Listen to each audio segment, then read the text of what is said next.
An American pilot is trapped behind enemy lines in Iran.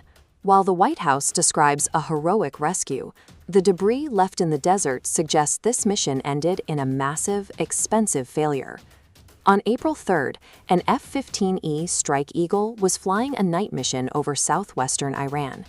To drop its bunker-busting payload, the jet had to gain altitude, a maneuver that exposed its signature to Iranian radar. Seconds later, a surface-to-air missile tore through the airframe. The pilot was recovered within hours, but his weapons systems officer ejected into a remote, mountainous region. He spent the next 2 days hiding in a rock crevice, alone and armed with only a single handgun. For Iran, a captured American officer is more than a prisoner. He is a high-value asset for propaganda and a powerful bargaining chip in hostage negotiations. The officer moved to a 7,000-foot ridge to improve his satellite link. He used a C-cell beacon to transmit encrypted coordinates directly to the CIA, moving between frequencies to stay invisible to Iranian tracking teams. The Pentagon's response was massive. The rescue force included SEAL Team 6, 100 Special Operations Commandos, and a fleet of heavy support aircraft. Using a secret desert landing strip, the military deployed Little Bird helicopters, small, silent aircraft designed for low-profile extractions. They flew to the mountain peak, secured the officer, and returned to the staging area. The administration declared the operation a total success, calling it one of the most daring search and rescue missions in the history of the United States. A rescue mission for a single airman rarely involves 2 giant C-130 cargo planes and a ground force of 140 personnel. The sheer scale of this armada far exceeds the requirements of a simple search and recovery. The official narrative states that both C-130s were unable to take off because their landing gear became immobilized in the soft desert sand. Rather than risk the Iranians capturing the sensitive technology inside these planes, American bombers were called in to destroy their own grounded aircraft before the teams evacuated. This chart shows the hardware losses for the night.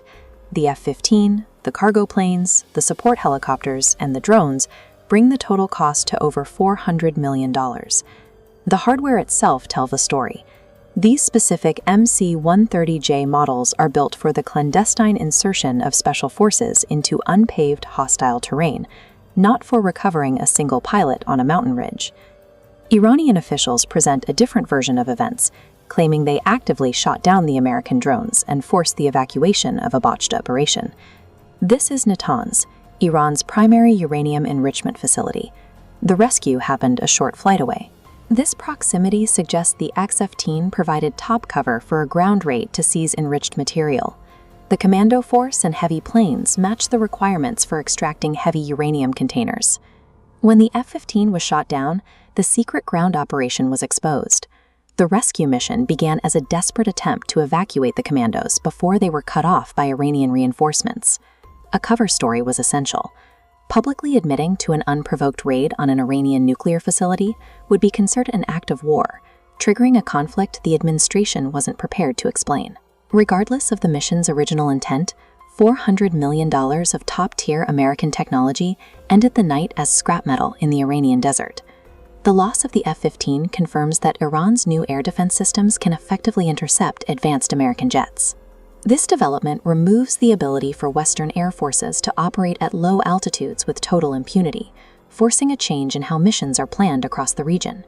This victory has shifted the balance.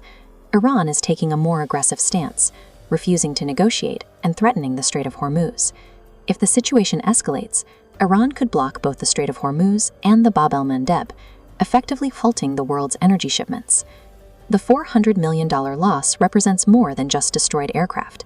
It marks the end of a period where American air power went unchallenged in Iranian skies. The evidence of what happened that night is visible in the sand. It's up to you to decide which story fits the wreckage.